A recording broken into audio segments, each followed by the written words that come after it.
Point Show. I'm Jimmy Evans. On today's program, I'm talking about two raptures. Are there two raptures? There's a lot of confusion about, is the rapture before the tribulation? Is it after the tribulation? Are there two raptures? I'll be talking about that. I'm also going to be talking about a news article right now about Iran and Israel, the bombings that have been happening. The Islamic Jihad, Palestinian Islamic Jihad, has been bombing Israel. Almost 1,000 rockets have been fired. Probably by now there's been over 1,000. This is a great escalation now in the battle, really the war between Israel and Iran's proxies. I'm going to be talking about my opinion about what's going to be happening. That's the subscriber portion. The teaching is going out to everyone, including YouTube, but the subscriber portion of the program today, I'm talking about that. I'm also answering questions from our subscribers. These are some of the questions I'll be answering. The first is, why do some people get to make mistakes all their lives, be the worst person for decades, and then find their way to Christ? And some people die when they're still young and dumb and haven't really had a chance to figure that out. Does God already know their future, that they would never turn around, and so he lets them pass away early into damnation? Here's another question. What happens if you're pregnant during the rapture? Another question. Why does God bind Satan for 1,000 years instead of just throwing him into the lake of fire with the false prophet and the Antichrist? Those are good questions. I'll be answering those questions today. Again, this is the subscriber portion. When I talk about the news articles, when I answer questions from subscribers. If you're watching on YouTube, I want you to become a subscriber for $7 a month, $77 a year. You don't just get the full program here. You get Dr. Mark Hitchcock's podcast tomorrow. Wonderful podcast, Marking the Times. All of our articles, Q&A that goes on all week long in the news articles and things like that. So I want you to become a subscriber of endtimes.com. So the question today, this is actually a question from Becky. And I read her question, and what I wanted to do was just to unpack this fully and not answer it quickly. But here's Becky's question. Is Matthew 24 written in chronological order of events? The tribulation is mentioned prior to the verses that speak to the rapture. Reading it chronologically, it would make a good argument for a post-tribulation rapture. And Becky, I'm so glad that you asked that question, because this is something I needed to patiently talk about for a long time. And that's why I'm so glad you asked that question, so I can talk about this today. A lot of people get very confused related to Matthew 24. Matthew 24 should help people, but really it confuses people. It confused me too for years, because it does talk very specifically about a post-tribulation rapture, a very graphic description of a post-tribulation rapture. Okay, so Becky's question begins with, is Matthew 24 written in chronological order? The first part of it is, the second part of it is not. Okay, so let me answer it this way. So let's go to the first part of Matthew chapter 24, and Jesus is being asked, what's going to happen at the end times? And he answers chronologically, okay, to a certain point. This is Matthew 24. Jesus went out and departed from the temple, and his disciples came to him to show him the buildings of the temple. And Jesus said, do you not see all these things? Assuredly, I say, yet not one stone will be left here upon another that shall not be thrown down. Now, as he sat on the Mount of Olives, the disciples came to him privately, saying, tell us, when will these things be, and what will be the sign of your coming and of the end of the age? And Jesus answered and said to them, take heed that no one deceives you, for many will come in my name, saying, I am the Christ, and will deceive many. And you will hear wars and rumors of wars. See that you are not troubled, for all these things must come to pass, but the end is not yet. For nation will rise against nation, kingdom against kingdom, and there will be famines, pestilences, and earthquakes in various places. All these are the beginning of sorrow. So let's stop right here. So Jesus, these are the birth pangs. This is where we are right now. By the way, we're seeing many of these things happening right now, and the pieces of rebuilding the temple are in place. So if you want to see firsthand the places being discussed in these verses, many other key end times locations, plan to join Pastor Ed Young and myself this December for our tour of Israel. We're going to have a great time. Pastor Ed Young and myself, we're taking a very large group. There's still room for you. And by the way, we have 5-star groups that are staying in the best places. We have economy groups. There's different price ranges that you can pick when you go. So if you want to stay in the best hotels and have all the best accommodations, we have places for you. If you want to go more of an economy route, we have that also. Again, go on endtimes.com and sign up to go to the Israel trip coming up this November. And so what is happening right now is the fulfillment of the first part of Matthew 24. Wars and rumors of wars, nation against nation, kingdom against kingdom. You can check that box. It's happening all over the world right now, but also famines and earthquakes and all those kinds of things like that, and pestilences. These things are happening right now. So we're in the birth pains. And I've said this before, when a woman's having a baby, the birth pains start kind of mild. I'm saying mild. I don't think a woman would say that. Kind of mild. And then they get very intense and very close together.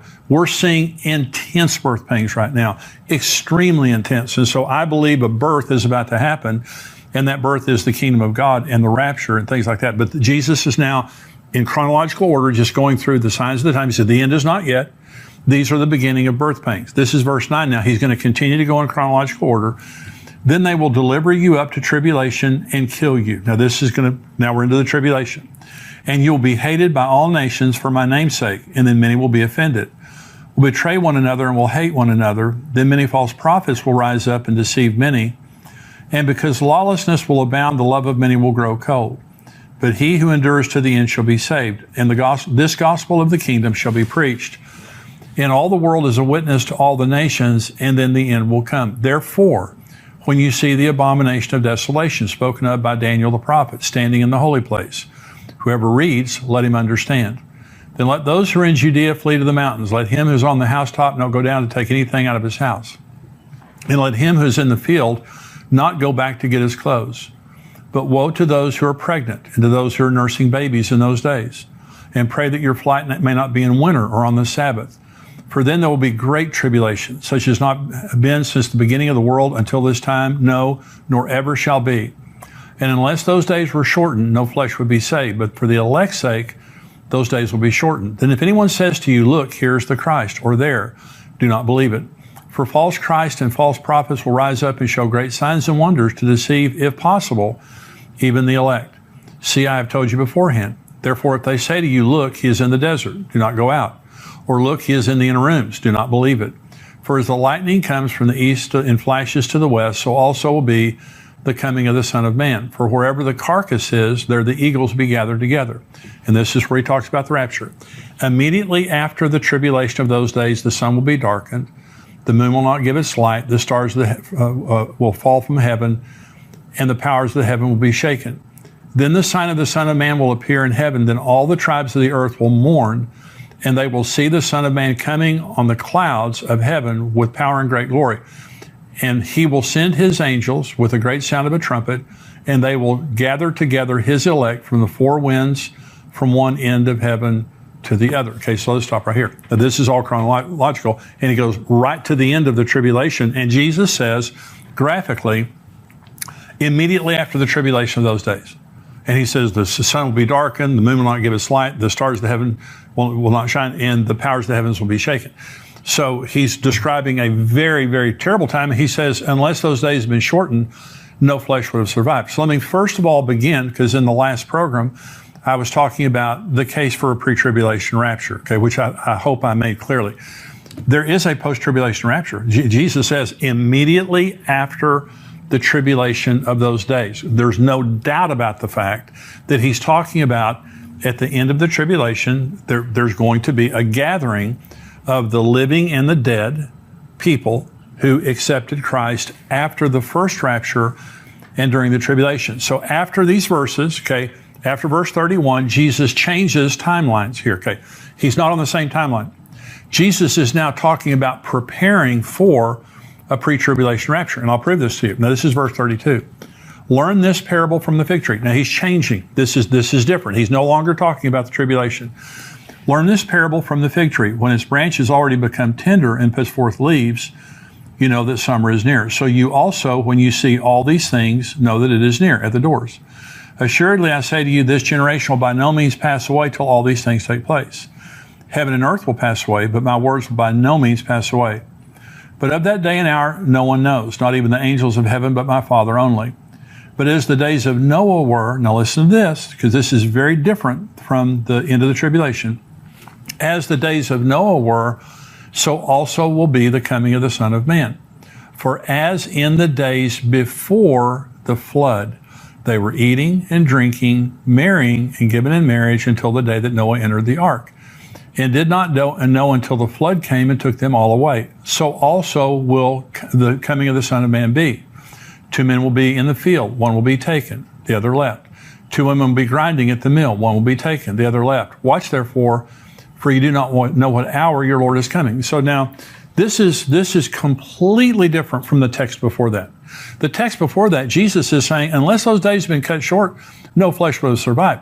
Great tribulation is going to come on the world. This has not happened in the history of the world, nor ever will be. The sun will be darkened, the moon will not give its light. The powers of the heavens will be shaken. Jesus graphically describes in the first part of Matthew 24 the worst time in the history of the world. Then he starts talking about, look at the signs of the times and be ready when I come, because my coming will be like in the days of Noah. They were buying, selling, marrying, giving in marriage. Business as usual. There is no business as usual at the end of the tribulation. Okay, there's a stark contrast. Listen to this verse. This is where Jesus talked about the tribulation. Immediately after the tribulation of those days, the sun will be darkened, the moon will not give its light, the stars will fall from heaven, and the powers of the heaven will shake it. Listen to these words now. As the days of Noah were, so also will the coming of the Son of Man be. For as in the days of Noah, or as in the days before the flood, they were eating, drinking, marrying, giving in marriage, until the day Noah entered the ark. They did not know until the flood came and took them all away. So also will be the coming of the Son of Man. One of the most important doctrines concerning the rapture is imminency. Now, Jesus can come. I believe that some year Jesus is going to come during the Feast of Trumpets. I've talked about that before on the program, which happens in the fall of the year. Next year, it will be during our conference that the Feast of Trumpets happens. But it could happen anytime. Jesus can come anytime he wants to. But imminency is a very important doctrine. But you have to understand that when the abomination of desolation takes place, Jesus said, because some people would say there is no pre-tribulation rapture. The rapture happens at the end of the tribulation. You can actually count. Jesus said you won't know the day or the hour. You can actually count the days from the abomination of desolation till the second coming of Jesus. Let me show you in Scripture. Daniel 9:27 says this. This is Gabriel talking to Daniel. He shall confirm a covenant. The Antichrist shall confirm a covenant with many, Israel, for 1 week, for 7 years. But in the middle of the week, he shall bring an end to sacrifice and offering, and on the wing of abomination shall be one who makes desolate, even until the consummation which is determined is poured out on the desolate. Okay, there's going to be a 7-year covenant. The Antichrist is going to show up. The tribulation begins when the Antichrist confirms a covenant with Israel for 7 years. In the middle of the 7 years, what it just said in Daniel 9, the abomination of desolation takes place. Okay, so right in the very middle. Okay, this is Daniel chapter 12. Then I, Daniel, looked, and there stood 2 others, one on this riverbank and one on the other riverbank. And one said to the other man clothed in linen, who was above the waters of the river, how long shall the fulfillment of these wonders be? Then I heard the man clothed in linen, who is above the waters of the river, when he held up his right hand and his left hand to heaven, and swore by him who lives forever, that it shall be for a time, times, and half a time, and when the power of the holy people has been completely shattered, all these things shall be finished. Although I heard, I did not understand. Then I said, my Lord, what shall be the end of these things? And he said, go your way, Daniel, for the words are closed up and sealed till the time of the end. Many shall be purified, made white, and refined. But the wicked shall do wickedly, and none of the wicked shall understand, but the wise shall understand. And from the time that the daily sacrifice is taken away, and the abomination of desolation is set up, there shall be 1,290 days. Blessed is he who waits and comes to the 1,335 days. Now, there are 3 periods of time being talked about here in Daniel 12. They're very important. The first, the question was asked, how long is this going to happen? And it was 1,260 days, a time, times, and half a time. Israel used a 360-day lunar calendar. So that's 1,260 days. The second time here in verse 11, it says there will be 1,290 days. That's 1,260 days, 3.5 years, plus 30 days. It says, blessed is he who waits and comes to the 1,335 days. That's actually the beginning of the millennium, after the second coming, after the abomination of desolation has been removed, after the sheep and goat judgment and all those things have happened. There's the inauguration of Jesus as king, and the millennial kingdom begins. That's the reason that there's a time difference. But here's what I'm trying to say. So Jesus said we wouldn't know the day or the hour. We're just told the day's right there. We are told exactly the timeline right there. So if you're alive during the tribulation, there is no imminency whatsoever.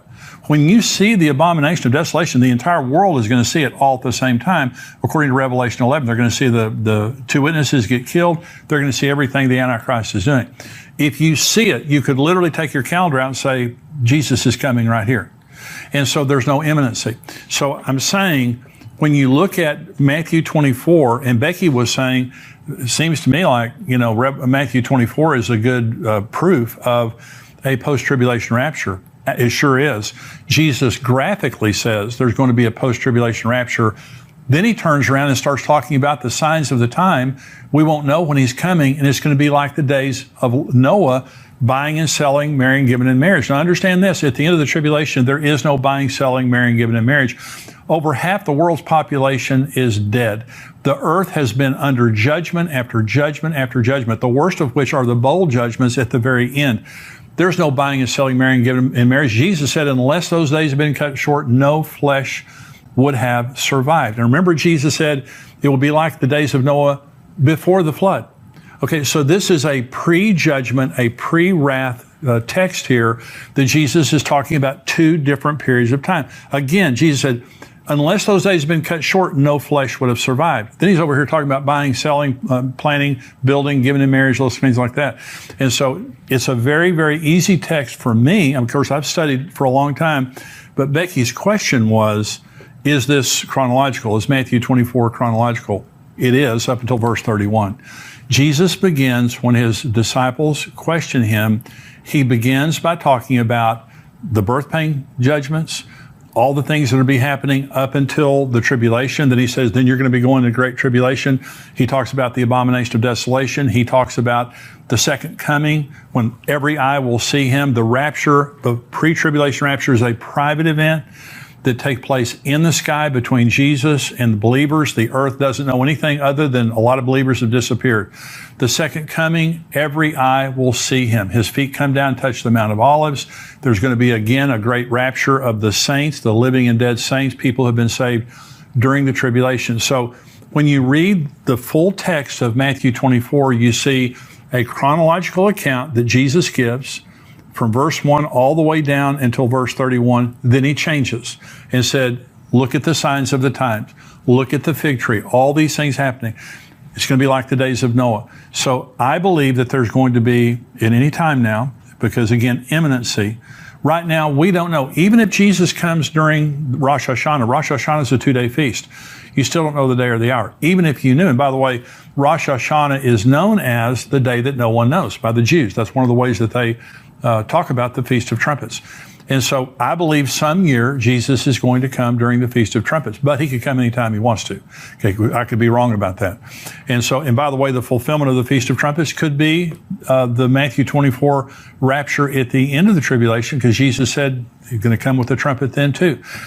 I believe in imminency, and I believe that we need to look at Scripture very carefully. So Matthew 24 is chronological up to verse 31.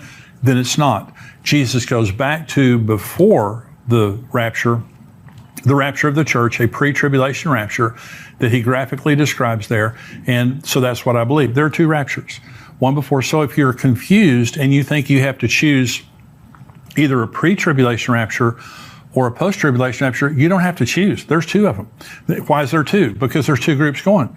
There's the church today. I'm a part of the church. If you're a believer in Christ, you're a part of the church. Okay. When the rapture comes, we're all going to be gone from here. But then after the tribulation begins, Revelation 7 talks about a massive revival that takes place during the tribulation. There'll be many people martyred and many people that die of the judgments that happen during the tribulation. But the good news is they're saved.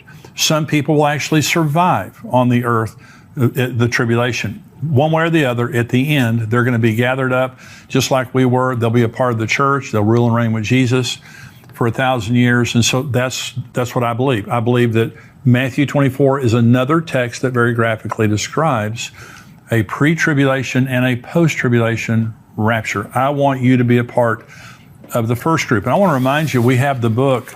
My daughter and I wrote a book called Where Are the Missing People? It's a book to leave behind. Is that you put it on your coffee table or on your nightstand in your car, your apartment, your dorm room, your office, wherever.